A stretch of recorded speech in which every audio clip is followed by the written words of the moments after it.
E aí, Cobasi Lovers! Bem-vindos a mais um programa TV Cobasi ao vivo aqui pelo Facebook. Hoje, novidade, estamos ao vivo simultaneamente em 2 lugares, no Facebook e no Instagram aqui do lado. Então, quem estiver no Instagram, sejam bem-vindos. Já está aqui há mais algum tempo, estava fazendo uma palhaçada para o pessoal aqui do Instagram. Galera do Facebook, sejam bem-vindos também. Se vocês tiverem qualquer pergunta, se vocês quiserem participar aí da nossa live, comentem ou aqui no Instagram ou aqui no Facebook, que suas respostas vão ser respondidas ao vivo, tá? O programa de hoje, o tema é Desmistificando o Aquarismo. Por que eu trouxe esse tema? Normalmente a gente costuma falar aqui sobre cão, sobre gato, são assuntos muito ricos que sempre tem muita coisa para falar e por aí vai.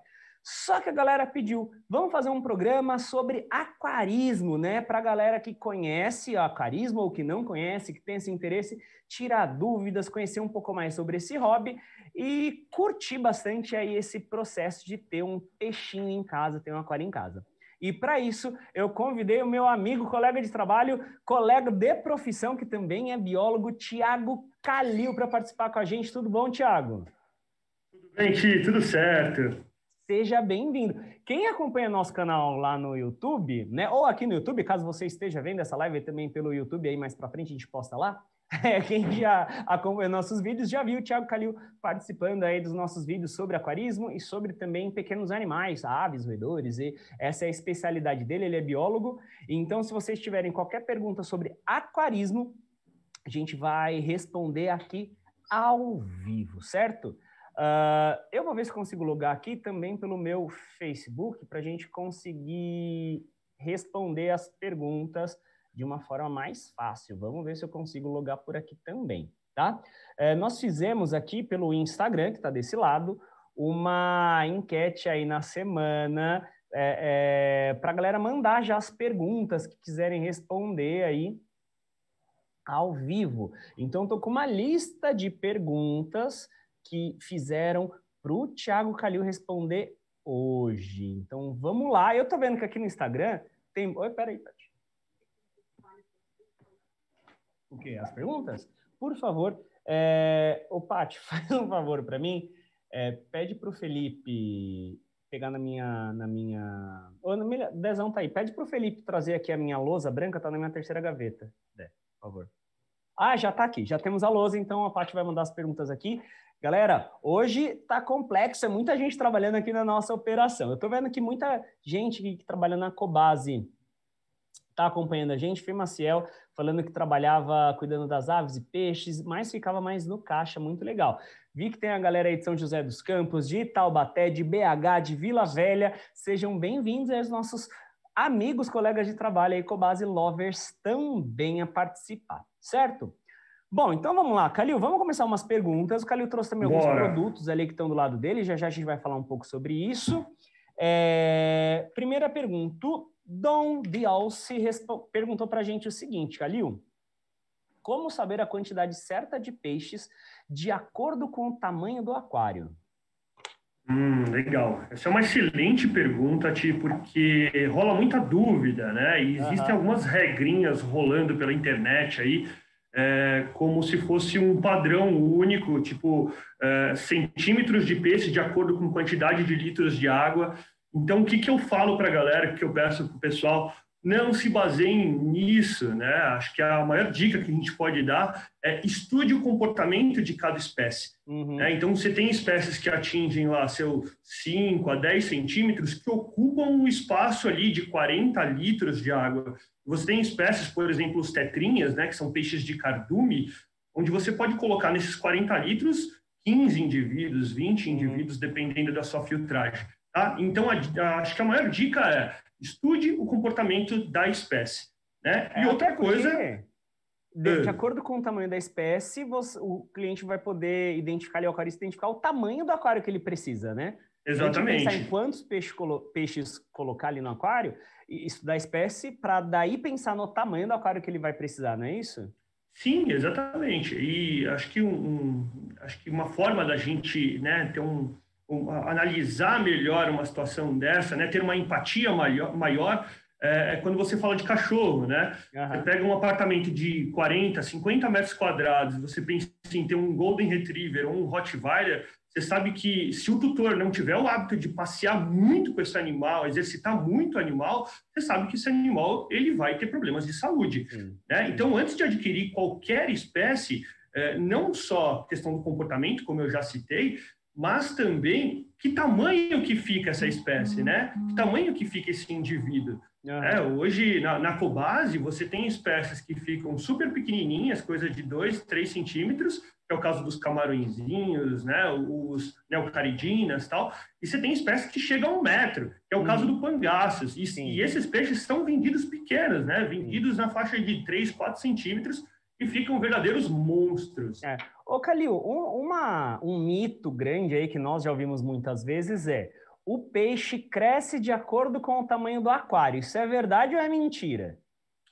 Então, na verdade, é mentira, né? É um mito mentira. Isso. É um mito. O animal, ele atrofia. Né? Então, isso daí não tem como. O animal, ele tem uma prospecção aí de tamanho, né? Ele vai chegar a determinado tamanho, e se ele não tiver condições para ele chegar nessa proporção, né, da fase adulta, ele vai atrofiar, órgãos vão atrofiar. Acho que é um caso clássico desse que eu já me deparei, foi uma carpa, que é um animal grande, né? Um animal que chega aí na fase adulta 60, 70 centímetros de comprimento, é um animal de lago. Esse animal ele foi criado naqueles globinhos, sabe? Aqueles que aparecem em desenho, né? E o animal ele só fazia essa natação em círculo, circular. Quando ele foi colocado num aquário grande, esse animal continuou com esse movimento nadando estereotipado, né? Nadando em círculo e com um corpo totalmente atrofiado. Então é mentira, tá? É mito. É mentira. Porque, como o Thiago Calil falou, né, quando o aquarista ele vai lá adquirir um novo peixe para o aquário dele, os peixes eles são vendidos pequenos, né, num tamanho ainda menorzinho. Só que tem peixes que crescem muito, então muita gente vem com esse mito de que compra um peixe pequeno, mas mantém um aquário pequeno que ele não vai crescer. Na verdade, ele pode crescer se a espécie permitir que ele seja de um tamanho grande, mas ele vai crescer todo torto, todo atrofiado. Aí, se fosse verdade, eu poderia colocar aí, sei lá, um tubarão-baleia num aquário de 10 litros que ele ficaria pequenininho. Ficaria pequenininho para sempre, é mentira, né? Totalmente mito. O Dinho, Dinho52, perguntou aqui no Instagram se ele pode criar lebiste e barbos juntos no aquário. O aquário dele tem 200 litros. Lebiste e barbos se dão bem? Tá. E um dojo, ele quer colocar um dojo também. Então, lebiste, barbos e um dojo. O dojo é o menor dos problemas aí, tá?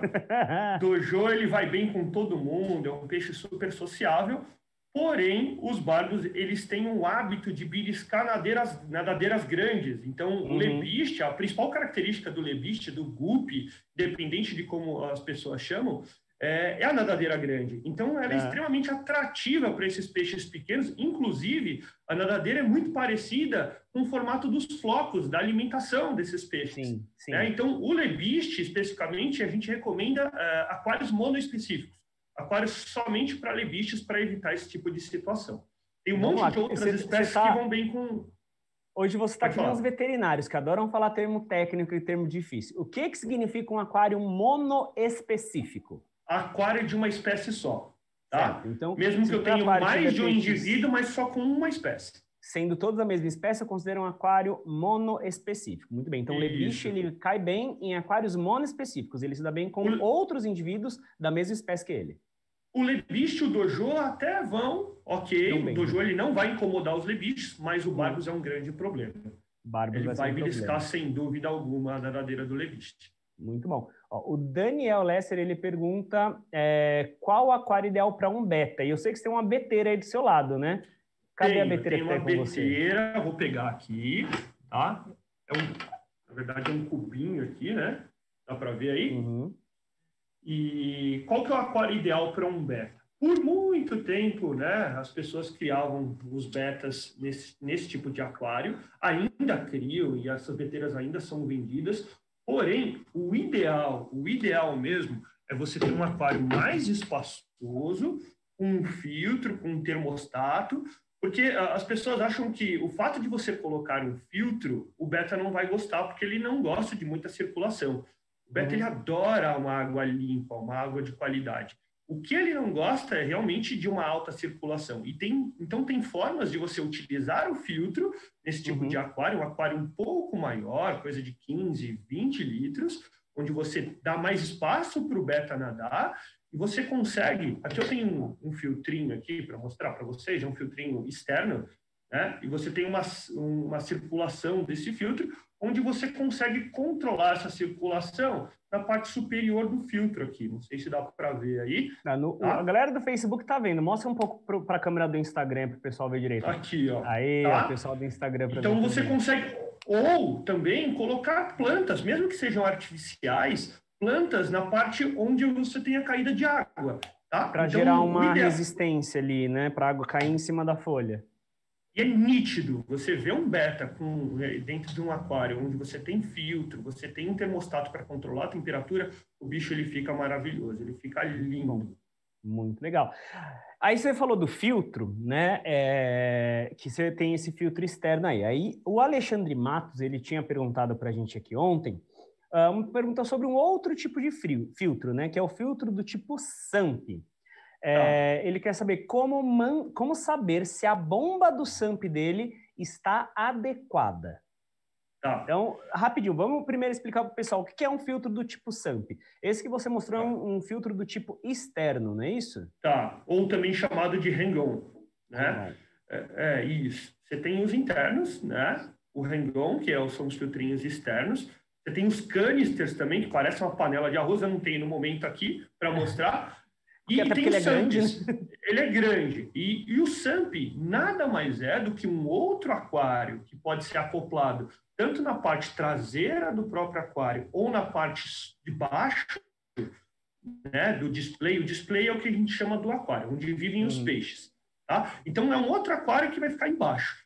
E é muito bacana, porque fica um filtro gigantesco, onde eu consigo dimensionar muito mais meus elementos filtrantes e ter acesso mais fácil a esses elementos filtrantes.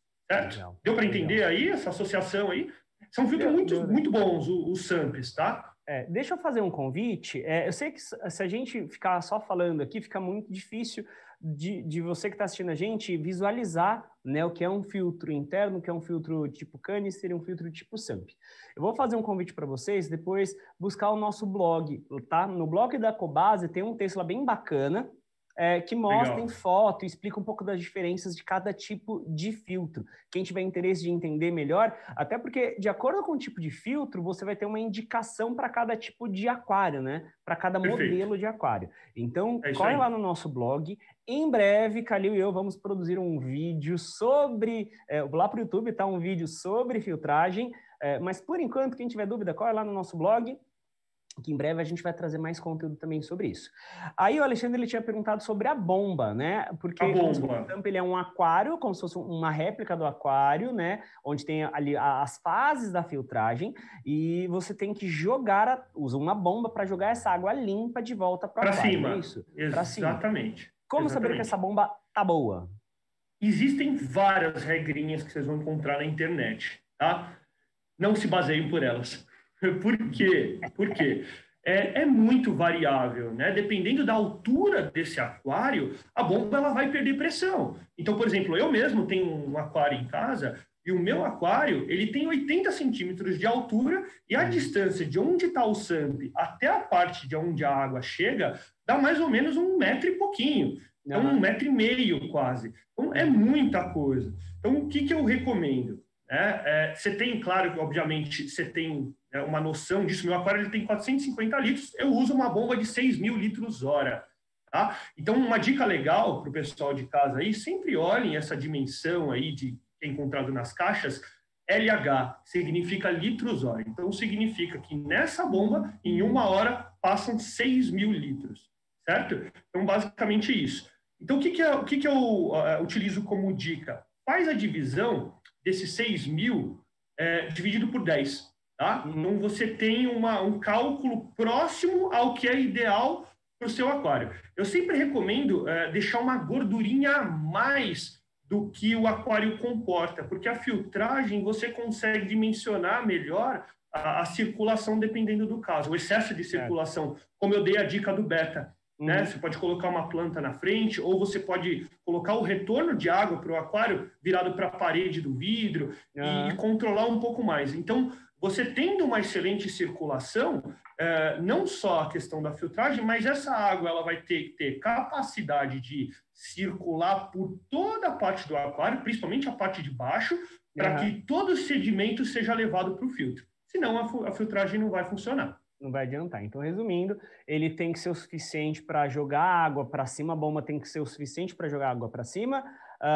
e o volume de filtragem, você falou de 6 vezes o volume do aquário por hora, é isso? Isso. Ou você pega quantos litros que tem o seu aquário e multiplica por 10, tá? Ou você pega a potência da bomba, no caso da minha lá, 6.000, e divide por 10. Sim, e aí você vai saber se a bomba está adequada para aquele volume de aquário.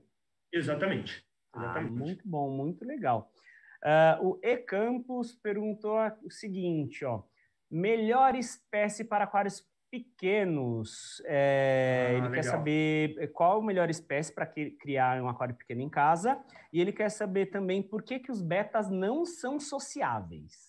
Mentira! Mentira! É mentira, eles são sociáveis? Eles são. Na verdade, são e não são. Vamos lá. Eu sou apaixonado por esses peixinhos pequenos que a gente chama, tem um termo dentro do aquarismo que a gente chama de aquários nanos, né? Que são os minimundos, aquarinhos de 20 litros, 15 litros. Você consegue misturar uma série de espécies ali, compatíveis entre si, e ficam muito bonitas né, em conjunto ali, vivendo bem juntas. Então, você tem algumas espécies, respondendo a primeira pergunta dele, algumas espécies interessantes são os tetras, né, que geralmente não passam aí dos seus 5, 6 centímetros. Você tem os tanictes, os peixinhos de cardume, no geral, eles são bem bacanas. Os camarões, como eu já citei aqui na live, os camarões, os neocaridinas, são muito legais. São camarõezinhos que não passam de 2,5 centímetros e vivem muito bem com diversas espécies. Né? Legal. E agora, respondendo a segunda pergunta dele, por que os betas são e não são sociáveis? Eles não são sociáveis com indivíduos da mesma espécie. Então, eles não aceitam outros betas no mesmo ambiente que eles. Eles são territorialistas, né, Calil? É isso que causa um problema com outro beta, né? Beta macho com beta macho, exatamente. Mas com indivíduos é uma relação intraespecífica, né? Então, é uma relação entre indivíduos da mesma espécie. Porém, quando você tem um aquário, obviamente, aqui, né, a beteirinha que a gente mostrou aqui, no momento que eu tenho um beta nessa beteira, eu não vou recomendar misturar outros indivíduos. Obviamente, o beta vai atacar porque o espaço é muito pequenininho.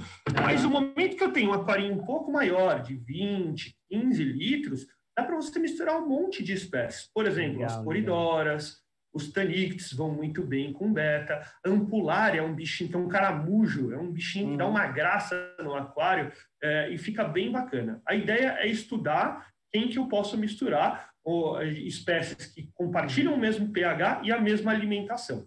Ó, o Dinho tá falando aqui, ó, o Dinho 52, ele fala que ele tem lebiste, barbos, coridora, dojoi e molinésia.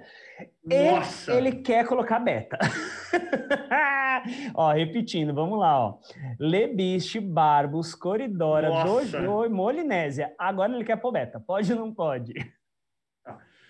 Eu acho que quando a gente fala de biologia, a gente não é uma ciência exata. Eu adoro falar. Não é uma ciência exata, não é uma ciência exata. Então, isso eu particularmente, quando eu treino as equipes do setor de aquário, a gente fala muito disso, né?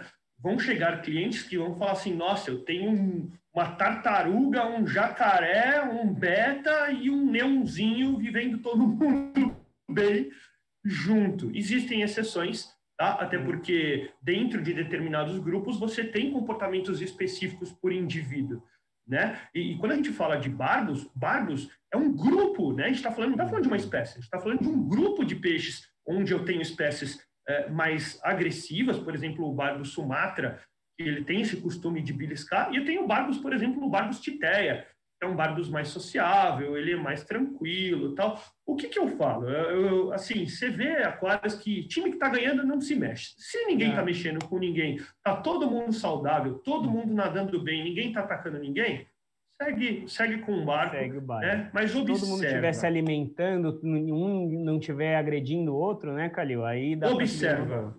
Isso, é isso aí. Ah, muito bom. Teve uma pergunta, quem fez a pergunta, Paty? Você está com a plaquinha aí, só para eu lembrar? Marcelo 4x4, ele falou que os Kingios dele comeram os camarões. Pode representar algum problema para o Kingio ele comer o camarão? Problema não, eles vão ficar mais saudáveis, né? Proteína animal, apesar do King ter um hábito alimentar herbívoro, né? A alimentação do King é mais voltada para alimentos de origem vegetal. Você pode fornecer, lógico, alimento de origem animal para os seus Kingios, inclusive a artêmia, que a gente vende nas lojas, é um crustáceo muito parecido, inclusive nutricionalmente falando, com o camarão. Tá? Então não vai fazer mal nenhum, mas deixando a dica para ele, camarõezinhos não são compatíveis com Kingios, tá? Eles vão comer mesmo. Muito legal. A pergunta que a Rê Carolina fez aqui, ó. Tenho um neon excluído. Tá excluído. Acho que tá rolando um bullying lá no aquário dela. Acho que o outro neon tá atacando. Tá. Ela pergunta se ela colocar mais peixinhos neon, será que melhora? Pelo que eu entendi, ó, tá rolando uma briga, um é mais dominante que o outro, e ela quer saber se ela aumentar esse cardume, se esse problema se resolve. Pelo que eu entendi na pergunta dela, ela tem 2 indivíduos da mesma espécie, né? Então ela tem 2 neonzinhos, e aí nesse caso, os machos entre os tetras, eles são meio que agressivos, apesar não é uma agressividade igual do beta que chega a matar, mas eles defendem o território e defendem o cardume. Então é um peixe propriamente dito que vive em cardume, ele vive em grupo. Então, como ele vive em grupo, eu preciso agir de uma forma como ele se vivesse na natureza, né? Então coloca mais peixinhos que com certeza ele vai se juntar junto com esse carinho aí que tá... E esse estresse pode ser mais dissipado, né? Exatamente, é isso aí. Muito bom. Deixa eu mandar um abraço. Isso funciona para outros tetras também, tá? Muito legal. Um abraço aqui para um perfil que está acompanhando a gente no Instagram, que é o SP Aquarismo. E hoje estamos falando sobre aquarismo, então é muito legal nós termos aí perfis entusiastas do aquarismo aqui com a gente. Legal, legal. É muito legal, ó. Rê Carolina, ela mandou uma outra pergunta, ó. Ela tem plantas artificiais no aquário dela e ela quer trocar e colocar plantas reais. É possível fazer isso sem tirar os peixes do aquário? É possível. Qual que é a dica? Vai dar um trabalhão, né? Mas pode. Não dá tanto trabalho assim. Só toma cuidado na remoção dessas plantas artificiais, né? Para não causar muito estresse para os indivíduos que já estão ali. Né? Então, tira com cautela, tira com calma. E aí, a dica que eu dou para ela, na hora de colocar essas plantas, escolha espécies resistentes. Eu posso até falar algumas espécies aqui para elas, por exemplo, a Anúbia, a Microsorium, a Elódia, são plantas muito resistentes, que você não precisa de muito equipamento para manter essas plantas, basicamente um filtro e uma luminária simples você consegue manter essas plantas. Então é possível sim, tá? Só nessa troca aí, faz com cautela para não gerar muito estresse para os habitantes que já estão lá. Aí, Paty? Posso misturar peixes de pH diferente? Nick Dog perguntando. Peixes de pH diferente. Pode misturar no mesmo aquário? Essa questão de pH é bem polêmica, porque tem muita gente que acha que determinadas espécies elas possuem um pH único, por exemplo. Acho que só para deixar claro aqui, se a ideia, né, acho que tem muita gente que não tem noção que é pH aqui, que está assistindo a gente. Então, a escala de pH ela vai de 0 a 14, onde 7 é neutro, abaixo de 7 é ácido, acima de 7 é alcalino, tá? Então, tudo que envolve líquido envolve pH. E na natureza você tem peixes de água ácida, peixes de água alcalina e peixes de água neutra. Só que nenhuma espécie tem um pH único, você tem um score entre as espécies. Né? Uma oscilação, porque chove, o pH de um rio muda. Né? Então, o momento de uma cheia ou o momento de uma seca de um rio, o pH também muda. Então, claro que você tem restrições. Por exemplo, um neonzinho, que é um peixe amazônico, de pH de 5 a 6,8. Se eu colocá-lo num pH 8, 9, extremamente alcalino, ele vai sentir. É bem provável que ele vai sentir. E ao contrário também acontece. Você pega os ciclídeos africanos, que são peixes de água estritamente alcalina, e colocar numa água ácida, eles vão sentir. Pode até ser que eles estejam vivos, mas não é o ideal para essas espécies. Mas o beta, já que a gente estava falando muito do beta, o beta é um peixe que tem um score muito grande, então ele vive próximo do neutro ali. Você pode manter o beta entre 6,6 até 7,4. O que não pode ser feito é mudanças bruscas de pH. Pegar esse peixe do pH 7,2 e jogá-lo num pH 6,8. E aí, sem dúvida alguma, ele vai sentir. Tá? Mas a dica maior é estude o pH ideal para cada espécie. Né? Acho que esse é o primeiro passo antes de pensar misturar de uma espécie com outra. É isso aí. E sem falar que, aí eu volto falando no nosso blog, tem texto no nosso blog falando sobre pH para você entender melhor o que é isso. Porque o aquário, né, como o Calil falou, né, ele é biologia, e biologia não é uma ciência exata, e a biologia anda lado a lado com a química. Então o pH é química pura, entendeu? O pH realmente é bem complicado. A galera que está acompanhando a gente aí, quem lembra das aulas de química da escola, para quem se formou na faculdade aí, em alguma das áreas correlatadas à química, sabe que às vezes é bem complicadinho. Então, o importante, né, é não ter essa oscilação e respeitar e pesquisar bem a espécie para saber de onde ela vem e qual pH, qual amplitude de pH ela está acostumada. E tem muita espécie compatível, tá, Ti? Tem muita espécie. Inclusive, para quem está começando, eu acho que é interessante começar com espécies que são resistentes nesse score de pH. Né? Os bardos, por exemplo, como a gente falou, são mega resistentes, paulistinhas, coridoras. Muito legal? Bom, muito legal. E se você tiver com dúvida, vai na loja Cobasi, pergunta para nossa equipe, vai de máscara, tá? Álcool em gel, a loja também está preparada para te receber, e a galera vai poder te ajudar a escolher ali os melhores peixes para o seu aquário. O Anderson está perguntando para a gente, ó, se ele tiver peixes herbívoros e alimentar com uma ração rica em proteínas, acredito que ele se refira a proteína de origem animal, pode gerar algum problema no peixinho a longo prazo? Pode. Inclusive, é muito comum com caraços auratus, que é o quinguio, né? Os quinguios, no momento que você alimenta a longo prazo, com uma alimentação, mesmo que seja destinada para onívoros, né? Então, uma ração que tenha aí seus nutrientes, tanto animal como vegetal. É muito comum dar problema de constipação. O animal ele não consegue digerir, tá?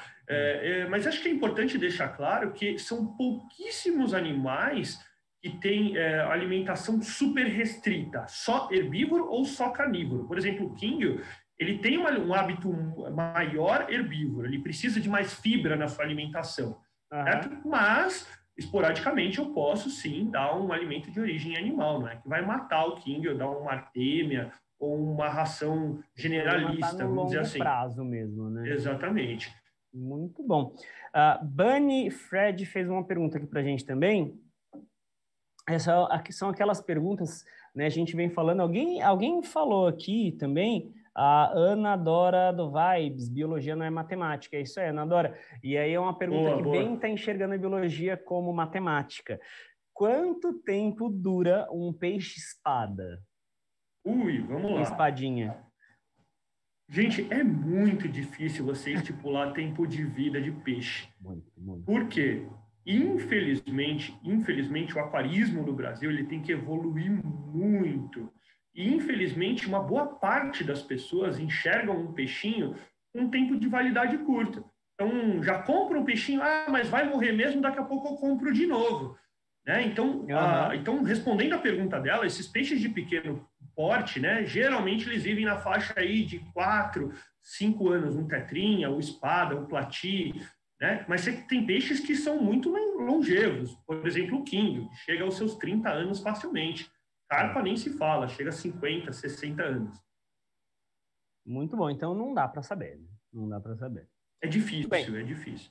Felipe Canali perguntou para a gente o seguinte, Qual a melhor opção de aquário? Acredito que ele se refira a tamanho e de espécies de peixes para quem está iniciando. Pense naquela pessoa que nunca teve aquário em casa, quer entrar aí nesse hobby, conhecer mais sobre o aquarismo. Que espécie, que tamanho de aquário você indica, Calil? Tá, isso é pergunta que não se faz para mim, tá?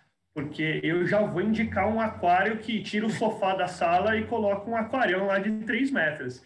Tá? Porque é maravilhoso e tudo mais. Desde que aquários maiores você tem um equilíbrio maior, né? Devido à quantidade de de água, obviamente. Mas, lógico, quem está começando no hobby não quer. O aquarismo, ele não é um hobby tão baratinho assim. Então, quando você inicia, você precisa comprar um filtro, É um precisa comprar um investimento. termostato. É um investimento relativamente alto no começo. Então, a minha dica maior é, começa com um aquarinho de uns 20 litros, equipa ele bem. Tá? O problema é que as pessoas compram os peixes primeiro e depois compram essas coisas. Sim. Então, 3 itens necessários. Anota aí, termostato, filtro e luminária. E o aquário. Os ornamentos, depois, tá? Você pode comprar sim, mas os 3 mais importantes são esses 3, tá? E a parte química, que é para você preparar essa água. Então, começa com um aquarinho pequeno de uns 20 litros e as espécies, você tem várias.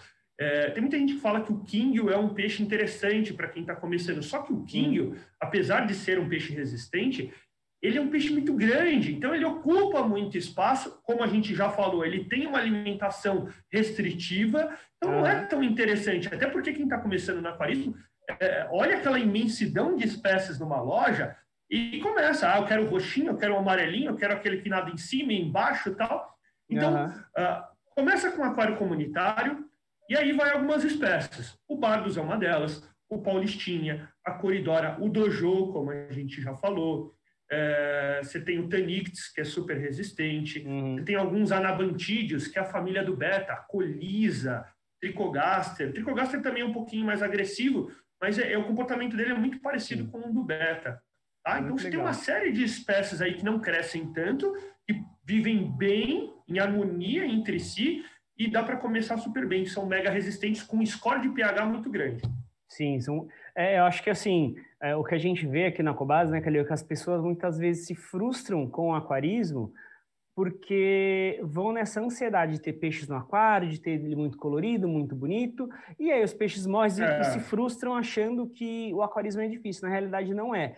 Desde que você tenha esse aquário muito bem equipado, né? O segredo do sucesso no aquarismo talvez seja realmente você manter esse aquário muito, muito bem equipado, com sistema de filtragem, com a temperatura estável, com controle químico. E aí você pode optar por espécies mais resistentes. Para começar, acho que basicamente o cliente pode seguir nesse caminho, né, Calil? Porque o aquarismo equipado e peixes resistentes. E é fácil você se empolgar no aquário. Sim. É fácil. Quando você vê aquela imensidão, eu me deparei esses dias aí, eu estava numa loja e o cliente estava comprando, o cliente já tinha um aquário com peixes pequenos, ele falou para o nosso vendedor as espécies que ele tinha, e ele ficou fascinado num peixe chamado Texas, né? Que é um ciclídeo que chega aí aos seus 30 centímetros e é mega agressivo. O aquário da pessoa não tinha 30 litros. Então, assim, o funcionário falou 2, 3 vezes, olha, vai matar os peixes que você tem. Ah, não, mas eu achei muito bonito. Então, mas não façam testes, né? Não façam testes, vai dar ruim, vai dar problema, tá bom? Então, essas espécies são bacanas, essas que eu citei. Muito legal. Liz Silva pergunta, como acabar com algas resistentes no vidro? Então, aquele aquário que começou a desenvolver alga que já ficou com o vidro esverdeado, pelo jeito ela não está conseguindo se livrar dessas algas. O que fazer, Calil? O que fazer com as algas? Algas são bioindicadores. Vamos lá, olha lá o termo específico de novo. O que é um bioindicador? É simples, pessoal. A alga apareceu ali em excesso, ela está te dizendo algo. Ela está te mostrando que seu aquário precisa ou de um filtro melhor, ou o seu aquário ele está com muita espécie, ou as manutenções estão sendo feitas num espaçamento muito grande. Tá? Então, eu acho que existem várias espécies de algas. Tá? Essas que formam no vidro a gente chama de green spots. Ela gruda literalmente no vidro.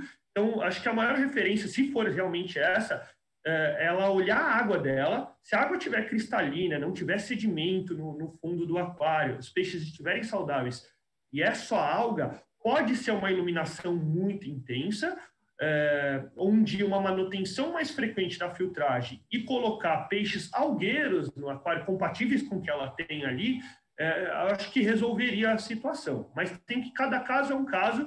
As ampulárias, que são os caramujinhos que eu falei, são excelentes, são muito legais, comem algas pra caramba. Os cascudinhos, só toma cuidado que os cascudos, você tem cascudos que chegam a 40 centímetros de comprimento.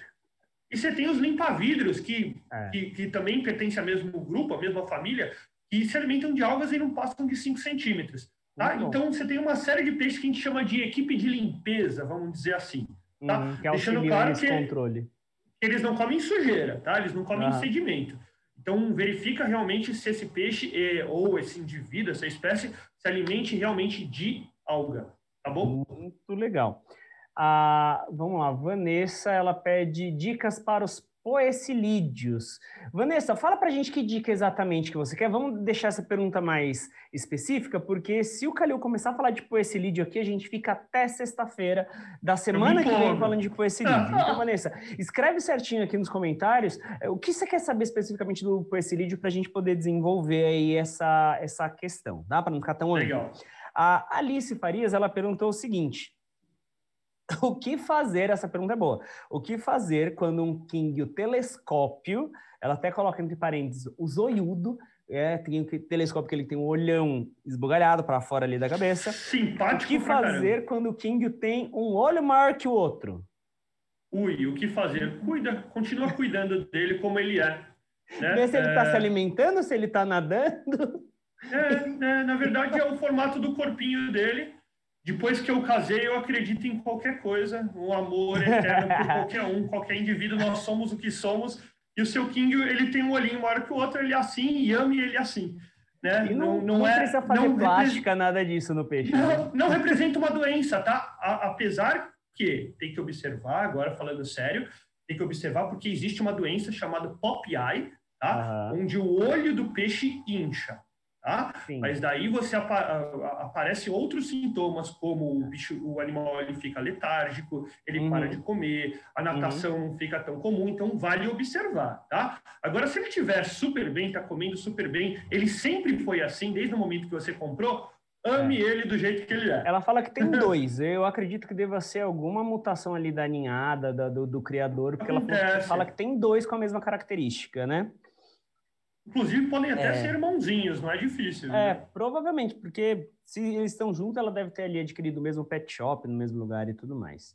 Só complementando aqui, Ti, só um telescópio, toma cuidado com os itens que você tem no aquário, porque como o olho dele é muito exposto, ele pode bater. Então, rochas muito ásperas, pontiagudas, igual, por exemplo, esse castelinho aqui, ó.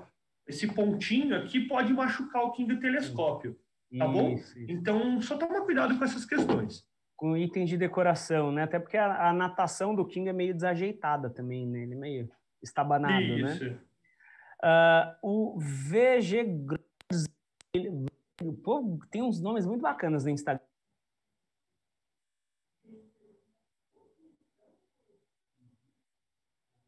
Acho que o áudio caiu aqui.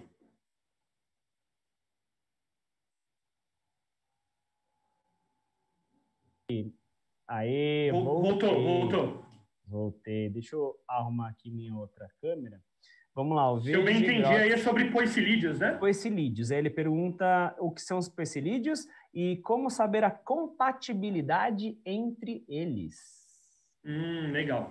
Poecilídeos é um grupo de peixes, tá? Que eles compartilham a mesma característica, onde a fecundação é externa, tá? Então, o machinho, ele tem uma espécie de pênis, tá? O que a gente chama de gonopódia, uma estrutura parecida com o pênis, e ele, literalmente, ele fecunda a fêmea internamente, tá? Os ovinhos no oviduto dela são fecundados, e eles dizem, é uma forma de evolução mesmo. Então, a maioria dos peixes, a fecundação é externa, o ovo fica no ambiente.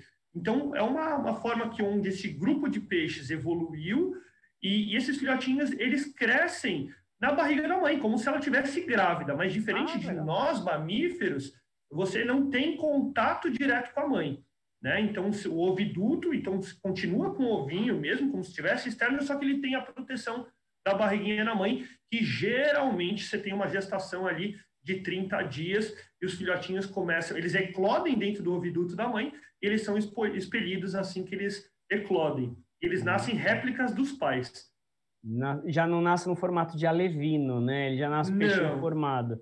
Isso. E assim, de uma forma geral, acho que os 4 poecilídeos mais... Existem várias espécies, mas os 4 poecilídeos mais comuns é o guppy, que é o lebiste, que a gente já falou, né? A molinésia, o plati e o espadinha. Todos eles, claro que cada um tem as suas características específicas, mas todos eles possuem esse gomopódio, como eu falei.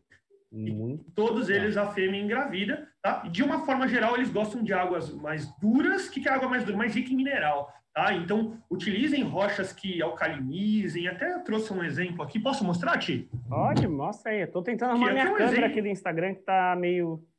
Mas vai claro aí, que isso daqui é uma rocha chamada Zanzibar, tá? Uma rocha natural que ela alcaliniza a água, tá? Então, isso é interessante para aquários de poecilídeos. Você pode ter algumas dessas rochas, porque eles gostam bastante de pH mais elevado, tá? Então, os poecilídeos, eles gostam mesmo. E, no geral, eles ficam pequenininhos, tá? No máximo, aí, de 5 a 10, 12 centímetros. Muito bem, então fica pequenininho. Tá, aí, ele está aqui com a gente assistindo, ele pergunta que outra espécie pode misturar com o poecilídeo dele. Tá. A gente já falou do lebiste, como eles têm a característica do rabo muito longa, geralmente eles são atacados, mas um espadinha, por exemplo, uma molinésia, você pode misturar com os barbos que a gente já falou, porque o barbos é um peixe que tem um score de pH muito grande, então eles são compatíveis ali. Tem uma série de outras espécies que dá para colocar assim. O paustinha também dá, tá? Geralmente eles são peixes bem sociáveis, tá? Muito bom. A pergunta do Dinho Dojo: tem que ter um aquário tampado? Sem dúvida. Dojo é um macarrão ambulante. Ele passa por qualquer fresta do aquário, tá? Então, qual que é o perigo? O pessoal utiliza esse filtrinho. Na maioria das vezes, quem está começando no aquarismo compra um filtrinho desse aqui. Que é o filtrinho externo, como a gente já apresentou.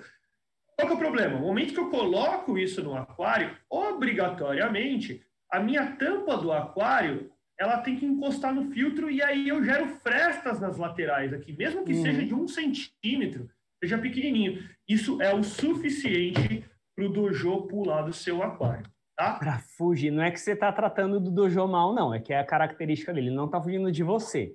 Ele é muito volátil. Nossa, o dojo, ele escapa mesmo. Então, qualquer frestinha, ele entra mesmo, tá, pessoal? Muito bom. Cuidado. Andrezinho pergunta quais as principais características, ou melhor, as principais características do peixe beta. Vamos falar aqui, as principais características do beta. A gente já falou, mas vamos falar rapidinho. Já falamos algumas coisas, isso. Acho que a principal é a agressividade entre indivíduos da mesma espécie, né? São peixes de pH próximo a neutro. São peixes na natureza que se alimentam basicamente de invertebrados, como insetos e tudo mais. Então, você tem uma alimentação específica, rica em proteína animal para o beta, tá bom? E a questão da circulação, que a gente já falou aqui também. Então, toma cuidado com o excesso de circulação. Mas, super recomendo colocar um filtro, tá bom? Legal. Ele vai viver muito melhor. A Aline Eurit pergunta o que são aquários plantados low-tech? Oh, que bonito esse nome, né? A Aline provavelmente já é aquarista, né? Porque ela Sem dúvida. É um tipo de aquarismo, é uma modalidade bem específica, que é o plantado, e numa submodalidade ainda mais específica, que é o low-tech. O que é um plantado low-tech, Calil? Low-tech. Então, traduzindo ao pé da letra aí, low-tech, pouca tecnologia. Então, eu utilizo poucos equipamentos para manter essas plantas. Então, resumindo e facilitando, eu utilizo plantas resistentes. Basicamente é isso. Tá? E eu super indico para quem está começando no aquarismo plantado para não gerar uma certa frustração.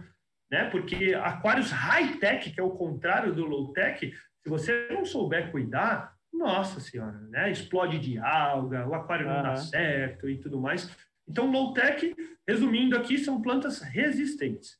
Então, plantas são mais fáceis de cuidar, mais difíceis de perder. O high-tech são aquelas plantas mais delicadas que requerem um acompanhamento, um controle maior. Basicamente, a gente falou de algumas espécies, né? A núbia, microsório, musgo é muito legal. Sim. Você não precisa de muita coisa para colocar o musgo, um filtrinho, uma luminária ali, vai super bem, tá? Muito bom. Vai super bem. E geralmente essas plantas não gostam de uma intensidade luminosa muito forte. Legal, legal. Ó, o Calebeus pergunta como incentivar a reprodução dos platis e dos guppies do lebiste. Como incentivar a reprodução do plati e do lebiste? Não precisa incentivar nada, não. Não precisa. Eles já nasceram para reproduzir, esses caras. Né? Eles estão entre os melhores reprodutores entre todos os peixes. Então, assim, indo na loja, comprando uma chinha e uma fêmea, eu recomendo uma quantidade de fêmeas maior do que machos, porque os machos ficam perturbando direto as fêmeas, né? Eles só pensam em cópula, cópula, cópula. Então, assim, é só colocar no aquário, tá? Observa a fêmea, porque literalmente ela vai engravidar, né? Ela vai engordar ali. Sim. Separa a fêmea num criatóriozinho, né? E para que ela tenha esses filhotinhos separado, para que os outros indivíduos do aquário não comam esses filhotinhos, e aí é só esperar esses filhotinhos atingirem um tamanho razoável para colocar com os outros indivíduos que vão super bem. Muito bom.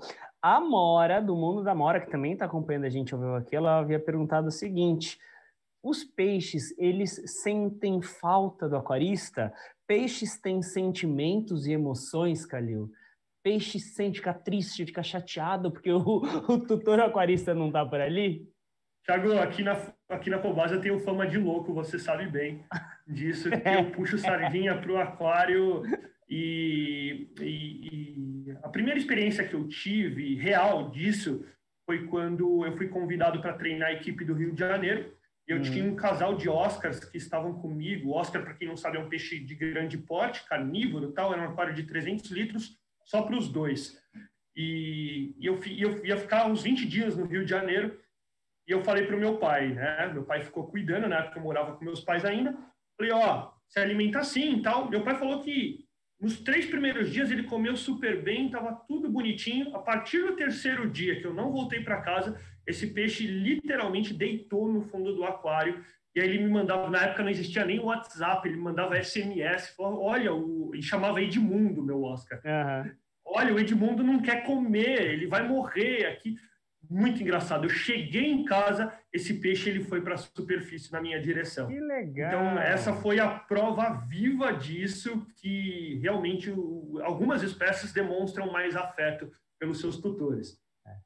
Pelo menos o Edmundo, o seu Oscar, sentia. Agora, outros pés vai de cada tutor sim. Identificar e reconhecer aí o seu pet, né? O Nick Dog pergunta o seguinte, Calil, por que os king e os telescópios negros ficam laranja com o passar do tempo? Tá. Os kingios, né, eles são os peixes que mais sofreram mutações entre todas as espécies. Então, gente, de peixes. Então, quando você olha para um kingio, pessoal, o kingio não é esse peixe. O kingio real, né, que realmente ocorre na China, no ambiente natural, ele parece uma carpa. Tá? Ele tem um peixe comprido, de água fria, com a estrutura morfológica, com a estrutura corporal totalmente diferente do que vocês estão vendo.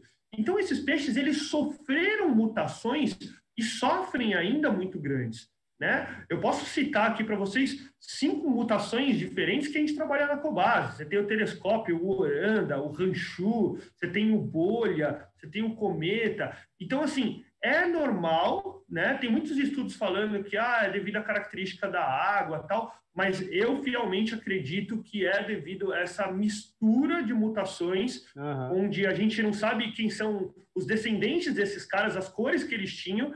E é igual a gente, cor de cabelo, né? Pode ver, tem gente que nasce com um cabelinho de tal cor aí, quando fica adulto, muda completamente.